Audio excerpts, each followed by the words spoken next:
안녕하세요. 전진명입니다. 올해도 어김없이 찾아온 모의고사 시즌이죠. 작년 같은 경우에는 제가 이제 학원하고 이제 협의를 해서 넘겨받아서 만들었던 문제들로 진행을 했어서 제가 약간 좀 어레인지가 힘든 부분이 있었는데, 올해는 제가 나름대로 정말 괜찮은 출제진들이랑 함께 문제를 만들어 왔어요. 그렇다고 해서 뭐 그게 작년보다 다이나믹하게 쉬워졌다, 이런 이야기는 아닙니다.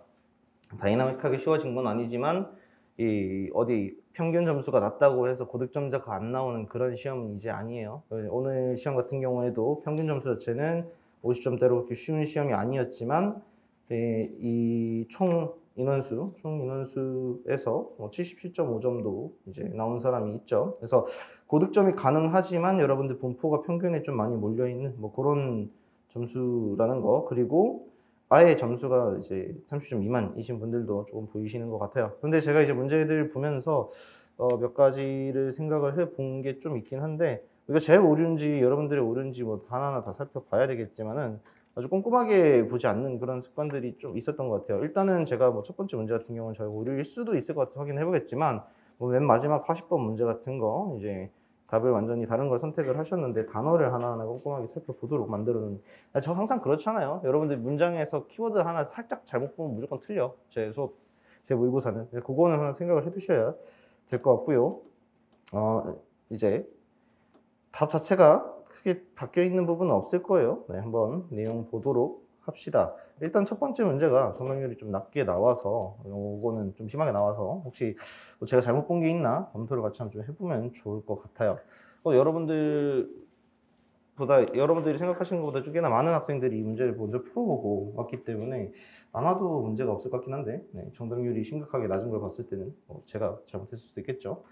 보도록 할게요. 자, 첫 번째 문제는 어떤 거예요? 자, M 연구소 나와 있고요.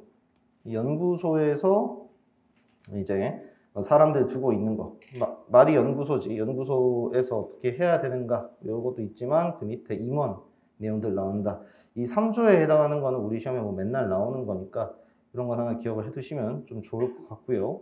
그 다음에 이 1번 같은 거 어떻게 풀어야 될까 좀 잘 봐야 되는데, 자, 1번 보시면 연구소의 이사로서 합동참모장의 임기는 3년이다 되어 있죠.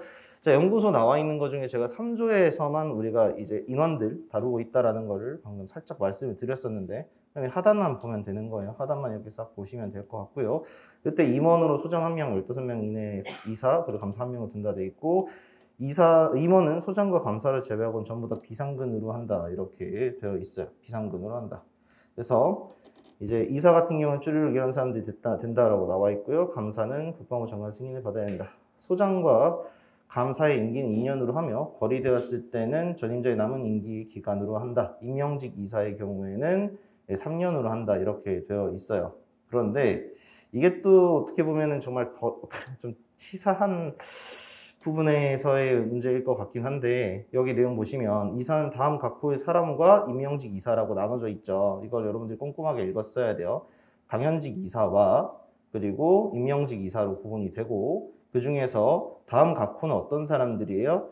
당연직 이사죠. 당연직 이사 같은 경우에는 비상근인 겁니다. 밑에 임명직 이사는 임기 3년으로 돼 있죠. 여러분들이 이 임기를 보자마자 생각해야 될 것들은 뭐냐? 지위야, 지위. 그러니까 임기라는 거는 기본적으로 어떤 그 대상이 가지고 있는 지위에 의해서 발생을 하는 거죠. 이 사람이 여기서 임명이랑 당연직이 나왔으니까 임명직일 때는 3년이 맞지만 당연직일 때는 우리가 어떻게 계산을 해야 되지를 생각을 해야 되고, 본문에 따르면 분명히 소장 1명, 15명 이내 이사와 감사 돼 있고 전부 비상근으로 한다 돼 있지. 비상근은 기본적으로 뭘까?